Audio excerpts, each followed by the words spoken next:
Assalamu alaikum and good day. I am Johari Lumontad and welcome to Biz Talk, where we will talk about entrepreneurship.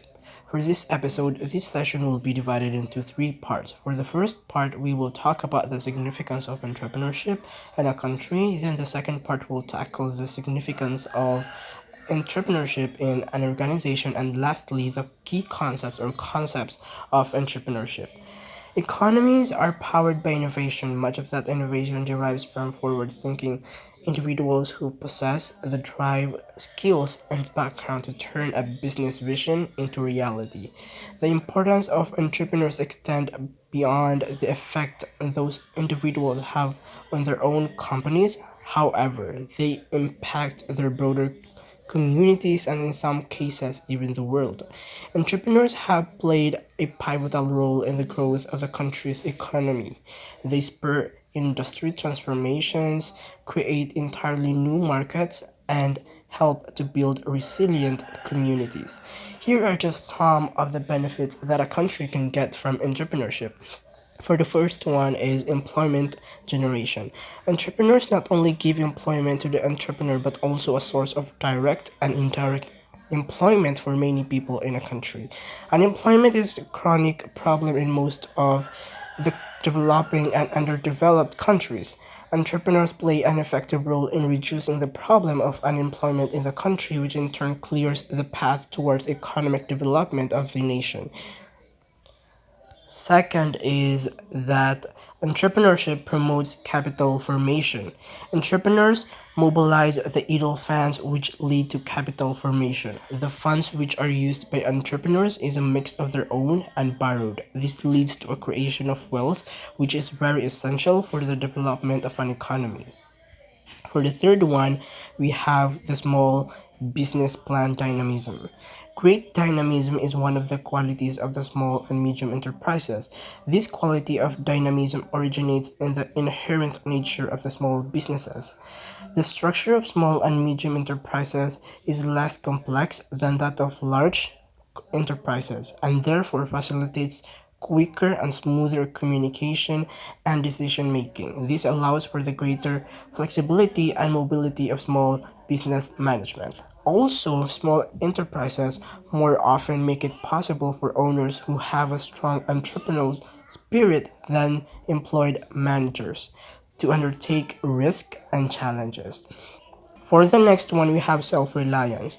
Entrepreneurs are the cornerstones of national self reliance. They help to manufacture indigenous substitutes to imported products, which reduce the dependence on foreign countries. There is also a possibility of exporting goods and services to earn foreign exchange for the country. Hence, the import substitution and export promotion ensure economic independence and the country becomes self reliance. The next one is facilitates overall development. Entrepreneurs act as a catalytic agent for change which results in chain reaction. Once an enterprise is established, the process of industrialization is set in motion. This unit will generate demand for various types of units required by it, and there will be so many other units which require the output of this unit. This leads to overall development of an area due to increase in demand and setting up of more and more units. In this way, the entrepreneurs multiply their entrepreneurial activities, thus creating an environment of enthusiasm and conveying an impetus for overall development of the area. Now, we are going to the second part of this episode where we will talk about the significance of entrepreneurship in an organization. It is also to be noted that entrepreneurship also has significant relevance in an organization. Here are just some of it. For the first one, we have the development of managerial capabilities. We can't deny that entrepreneurship has significant contribution in honing and developing the managerial capabilities of entrepreneurs. These include their skills in studying the problem, finding an alternative, and even comparing it to others, and many more. For the second one, creation of organization. It happens when entrepreneurs are assembling and coordinating human, physical, and financial resources and directing them towards the objective through managerial capabilities. For the third one, it improves the standard of living. Of course, when there is a competition or the competition is very close, there is a great variety of choices of goods and products, which results to a better state of living.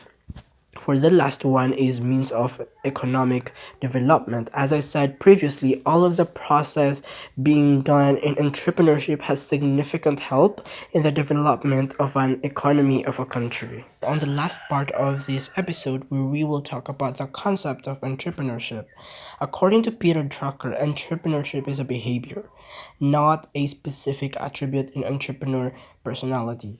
He says that entrepreneurship is application of management techniques. He believes that entrepreneur is someone who, with own capital, starts new and small profitable activities, change values, and will evolve its nature, and also in the not too distant future make foundation qualified business.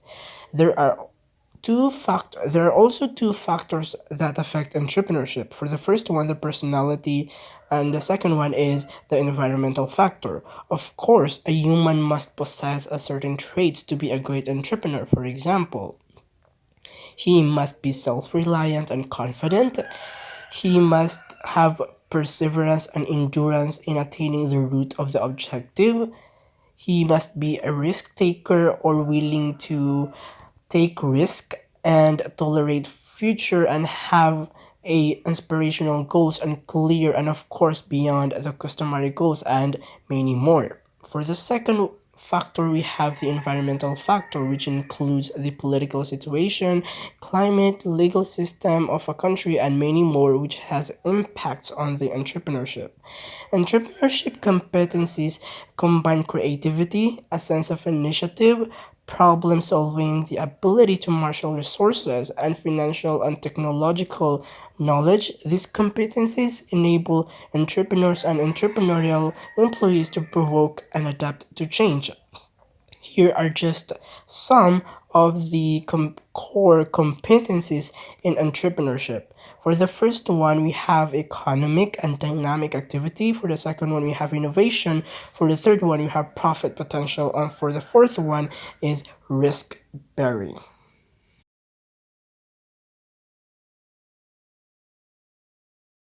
And thank you for watching this episode.